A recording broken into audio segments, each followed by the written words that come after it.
હા તો ગાઈસ હમણાં રાતના વાગી રહ્યા છે કંઈ 12:18 થઈ છે અત્યારે. હમણાં તમારા ભાઈ વ્લોગિંગ કરતો છે કારણ કે એક રીઝન છે એનું મને થોડું કન્ફ્યુઝન થતું છે અને સોલ્યુશન સાલી તમારા પર જ છે. કન્ફ્યુઝન એ છે કે મેં હિન્દીમાં બ્લોગ બનાવું ગુજરાતીમાં બનાવું. ગુજરાતીમાં બનાવું ને તો મેં પોતે જે રીતનો છે એ ખીલનાવી શકું કેમ કે મેં પોતે ગુજરાતમાં રહું છું એટલે હિન્દીમાં થોડું મને છે ને બોલવામાં થોડું થાય છે એમ કે એકદમ પરફેક્ટ નથી બોલી રહ્યું મારાથી ને હિન્દી લેંગ્વેજના લીધે મેં થોડો જરાક પેલું કન્ફ્યુઝ થઈ જાઉં છું કે વ્લોગમાં શું કરું ને શું નહીં કરું. પોતાને ફૂલ તરીકે એક્સપ્લેન નથી કરી શકતો વ્લોગમાં મેં. ને ગુજરાતીમાં કેવું છે કે ગુજરાતમાં રહીએ છીએ ને ગુજરાતીને પાવર આપણને આવડે છે જે આપણે રોજના બોલીએ જ છે એટલે તે બોલવા મને પ્રોબ્લેમ જરાક બી નથી થતો.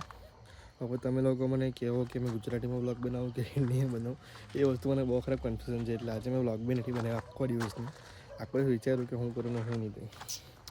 હમણાં મેં પછી સોલ્યુશન નહીં મળ્યું મેં તો સોલ્યુશન તમારા પરથી લઈ લઉં કેમ કે વ્લોગ જોવાના તમે લોકો જ છે એ તમે લોકો સપોર્ટ પણ કરવાના છે એટલે એના કરતાં સારું બધા કરતાં સારું કે તમને જ પૂછી લઉં હું બરાબર ને. એટલે તમને પૂછવા માટે હું આટલા વાગે પણ મેં બ્લોગ કરતો છું બધા ઘરમાં સુઈ ગયેલા છે ને બહાર અત્યારે આવ્યો છું ખાલી બ્લોગ શૂટ કરવા માટે એવા લોકોનો સુવામાં તકલીફ થાય છે એટલા માટે તમે મને કહો કે કઈ ભાષામાં બ્લોગ બનાવું હિન્દી કે ગુજરાતી જરાક કોમેન્ટ કરો ઠીક છે. આટલું કહેવાય આટલો બ્લોગ બનાવવાનો હતો તો જરાક કોમેન્ટ કરો ઠીક છે. થેન્ક યુ અને સબસ્ક્રાઈબ કરી દો. સબસ્ક્રાઈબ યાદ રાખીને સપોર્ટ કરો તમારા ભાઈને. ચાલો બાય બાય.